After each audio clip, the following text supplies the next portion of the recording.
اهلا بكم في حلقه جديده من سينما تكنيك، والنهارده هنتكلم عن الكومبوزيشن.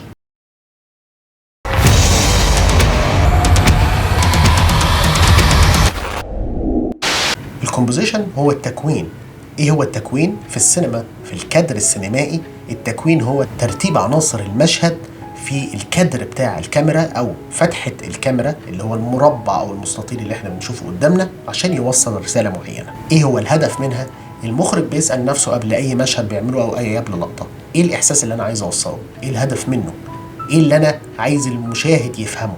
وبعد ما بيحدد هدفه ده بيقرر هيرتب العناصر دي إزاي عشان يوصل لهدفه. طيب إيه هي عناصر التكوين؟ عناصر التكوين هي رول أوف ثيردز، اللي هي بتبقى شاشة بتتقسم ل9 مربعات. ال9 مربعات دول متساويين في المساحة، وممكن تلاقيهم في كاميرا موبايلك. لو فتحت هتلاقيه زرار مكتوب عليه جريد، لو دوست عليه هيعمل لك المربعات دي، وهي دي قاعدة التلات. ده التكنيك الأشهر طبعا للتصوير، وهو القاعدة الأساسية رقم 1 في التصوير الفوتوغرافي والسينمائي. وبيتعمل عن طريق خطين بالطول وخطين بالعرض، والنقط الفاصلة ما بينهم بنحط عندها العنصر أو الهدف. طبعا لما بيتحط العنصر أو الشخص أو الهدف من المشهد في المكان ده، واحنا بنتفرج بنحس براحة نفسية، بنحس ان المشهد موزون، بنحس ان احنا متألفين معاه بصريا. تاني عنصر هو البالانس والسيمتري، اللي هو توازن والتطابق ما بين جنبين المشهد، ودي كسر قاعدة الثلث وبتستخدم لهدف محدد جدا.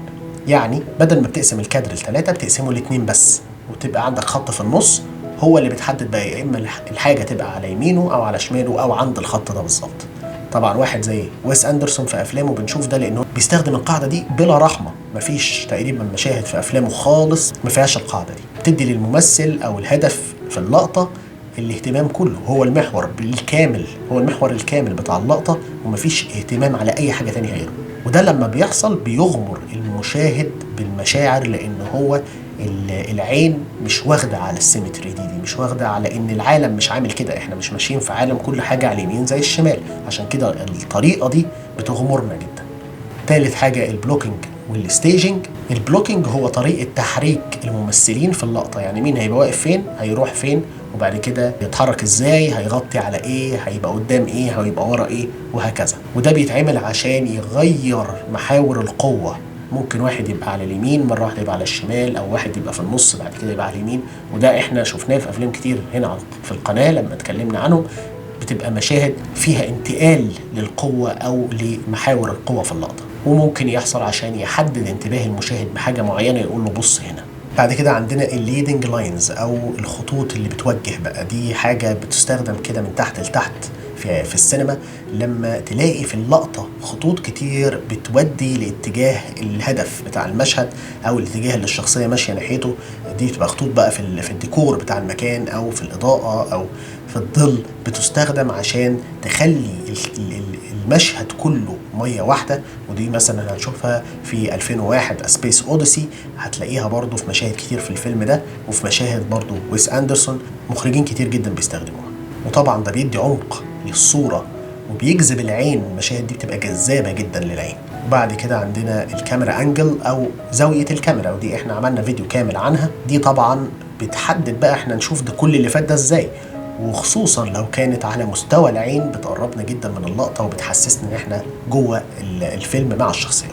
بعد كده عندنا الدبث اوف فيلد او عمق اللقطة او عمق حقل الصورة نفسها، اللي هو العمق اللي جوه اللي بيحدد الصورة دي تبقى 2D او 3D. بيحسسنا ان الصورة دي ليها لجوه عمق، في حاجات ورا الشخصيات دي. الشخصيات دي مش واقفة في مسرح، لا دول واقفين في مكان حقيقي ووراهم في مسافة. يعني ببساطة قد ايه من اللقطة ان فوكس وقد ايه من اللقطة اوت اوف فوكس. كل ما الان فوكس يزيد يبقى اللقطة دي اسمها تولر، يبقى اللقطة بتطول.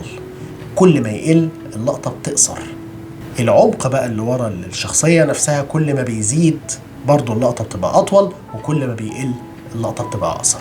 دي بيتم التحكم فيها عن طريق فتحة العدسة، زي ما تعمل عينك كده تكز على عينيك عشان تركز على حاجة، هتلاقيها بقت أعمق، ولما تفتح عينيك على الآخر هتلاقي العكس. وده بيحصل إن أحيانا بتلاقي كتير المخرجين بيبتدوا اللقطة بعمق كبير وبعدين بيقللوا، وده مهم جدا لرسالة الفيلم أو المشهد عشان بيحدد اللقطة دي ممكن يطلع معاني كتيرة جدا فيها من الفوكس بس، وبيتسمى بوكيه لما الشخصية تبقى ان فوكس وكل اللي حواليها اوت اوف فوكس. وده ممكن يعزز بقى تضخيم الشخصية او إن يعزز عزلتها او وحدتها. طبعا كل دي قواعد عامة للتكوين السينمائي، والتكوين ده مدرسة كاملة، دي حاجة من الحاجات اللي بيقعد الناس تدرسها سنين عشان بس تشتغل في السينما، وهو بحر واسع جدا بيحدد لقطة شكلها ايه وتحسسنا بايه، وهي من اساسيات عمل السينما. اتمنى فيديو النهاردة يكون عجبكم، احب اسمع رأيكم في الكومنتات. لو عجبكم الفيديو لايك شير سبسكرايب، واشوفكم في حلقة جديدة من ارت لاب.